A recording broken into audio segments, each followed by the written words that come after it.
नमस्कार भाइयों और बहनों, हमारे चैनल में आपका स्वागत है।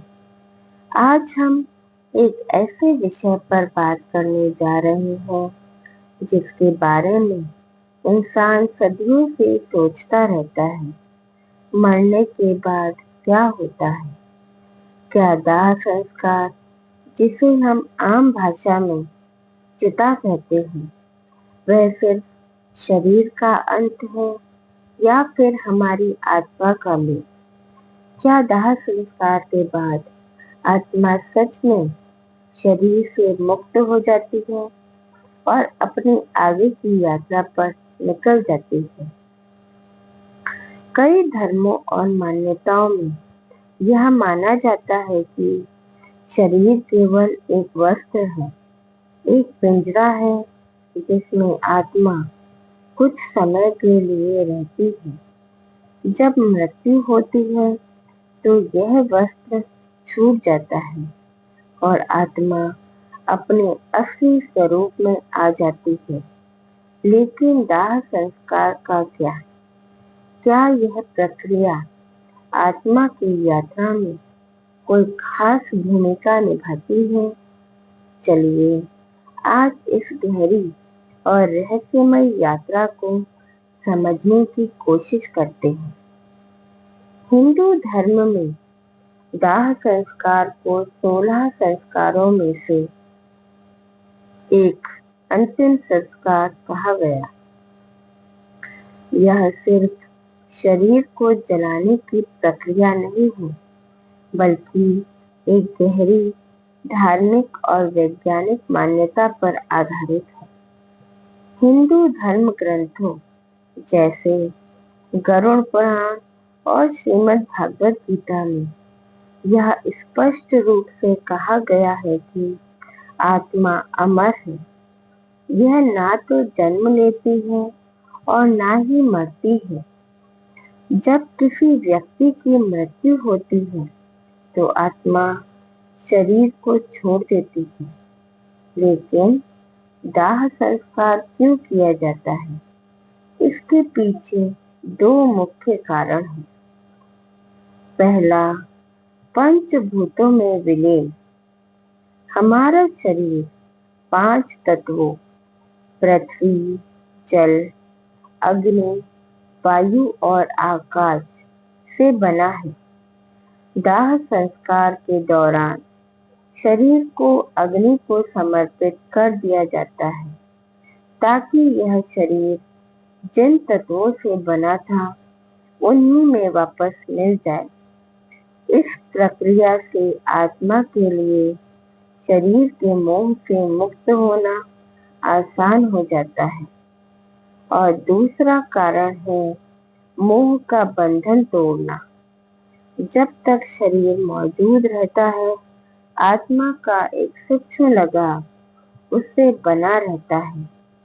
दाह संस्कार से शरीर पूरी तरह से नष्ट हो जाता है, जिससे आत्मा को यह एहसास होता है कि उसका अब शरीर से कोई संबंध नहीं है।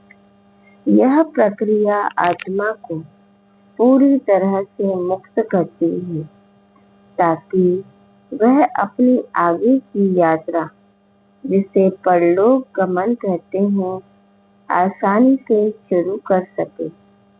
ऐसा माना जाता है कि दाह संस्कार के बाद आत्मा पितृलोक की ओर अपनी यात्रा शुरू करती है, जहां उसका आगे का निर्णय उसके कर्मों के आधार पर होता है। गरुड़ पुराण के अनुसार दाह संस्कार के बाद भी आत्मा को अपने नए लोक में पहुंचने के लिए एक विशेष प्रक्रिया से गुजरना पड़ता है, जिसमें 13 दिन की अवधि का बहुत महत्व है। गरुड़ पुराण के अनुसार मृत्यु के बाद पहले 10 दिनों में आत्मा को एक सूक्ष्म शरीर प्राप्त होता है, जो उसकी यात्रा के लिए आवश्यक होता है। 10वें दिन किए गए पिंडदान और अन्य अनुष्ठान आत्मा को इस सूक्ष्म शरीर को पूर्ण करने में मदद करते हैं। ऐसा माना जाता है कि बिना इन अनुष्ठानों के आत्मा को यात्रा करने में बहुत कठिनाई होती है। इस समय आत्मा के लिए और भी अनुष्ठान किए जाते हैं जिससे उसे स्वर्ग या पितृलोक की यात्रा के लिए ऊर्जा मिलती है। 13वें दिन अंतिम संस्कार की सभी क्रियाएं पूरी हो जाती हैं। ऐसा माना जाता है कि इस दिन आत्मा को यमलोक ले जाया जाता है, जहां उसके कर्मों का लेखा जोखा होता है।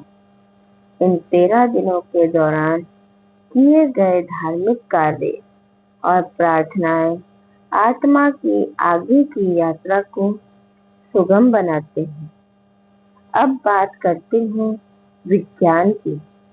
विज्ञान की नजर में आत्मा जैसी कोई अवधारणा नहीं है, लेकिन ऊर्जा के संरक्षण का सिद्धांत यह बताता है कि ऊर्जा को ना तो बनाया जा सकता है और ना ही नष्ट किया जा सकता है। इसे केवल एक रूप से दूसरे रूप में बदला जा सकता है। जब शरीर की मृत्यु होती है तो शरीर में मौजूद रासायनिक ऊर्जा और ऊष्मा का क्या होता है? दाह संस्कार के दौरान शरीर की सारी ऊर्जा गर्मी और प्रकाश के रूप में वातावरण में फैल जाती है। विज्ञान की दृष्टि से यह केवल ऊर्जा का एक रूपांतरण है, लेकिन क्या आत्मा को भी एक तरह की ऊर्जा माना जा सकता है? कुछ वैज्ञानिक और दार्शनिक इस विचार पर बहस करते हैं। कुछ लोग मानते हैं कि चेतना भी एक तरह की ऊर्जा है जो शरीर से अलग हो जाती है। यह ऊर्जा शरीर के मरने के बाद भी बनी रहती है और किसी अज्ञात रूप में ब्रह्मांड में विलीन हो जाती है। सिर्फ हिंदू धर्म ही नहीं, दुनिया के बाकी धर्मों को भी अपनी अपनी मान्यताएं हैं। ईसाई धर्म और इस्लाम, इन धर्मों में शरीर को दफनाया जाता है। यह माना जाता है कि कयामत के दिन जब ईश्वर सभी को फिर से जीवित करेंगे, तब यह शरीर फिर से आत्मा के साथ मिलेगा। इसलिए शरीर को सुरक्षित रखना महत्वपूर्ण है। इन धर्मों में भी आत्मा को शरीर से अलग माना जाता है। बौद्ध धर्म में पुनर्जन्म का सिद्धांत है, लेकिन वह आत्मा की अवधारणा से थोड़ा अलग है। इसमें आत्मा की बजाय चेतना का प्रवाह माना जाता है।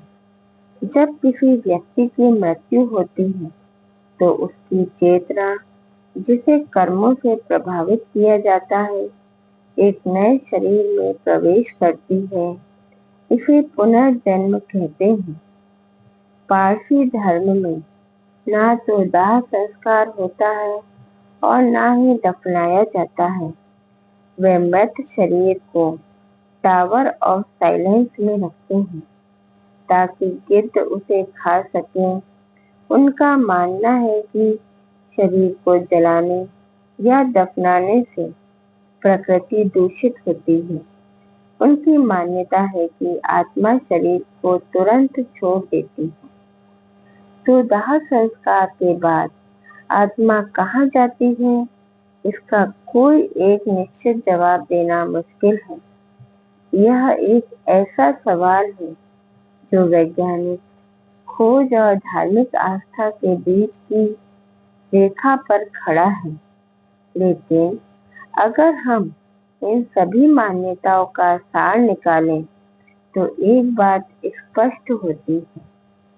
दाह संस्कार केवल शरीर के अंत का प्रतीक नहीं है, बल्कि यह आत्मा के लिए एक नए सफर की शुरुआत है।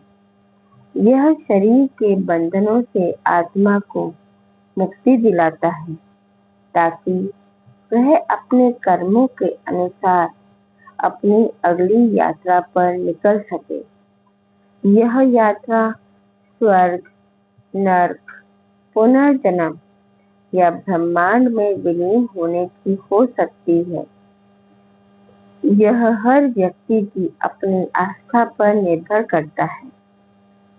अंत में यह एक ऐसा रहस्य है जिसका पूरा सच शायद हमें कभी ना पता चले, लेकिन यह हमें इस बात की प्रेरणा देता है कि जीवन केवल शरीर तक सीमित नहीं है। यह एक निरंतर चलने वाली यात्रा है जिसका हर पड़ाव हमें कुछ ना कुछ सिखाता है। आपको यह जानकारी कैसी लगी?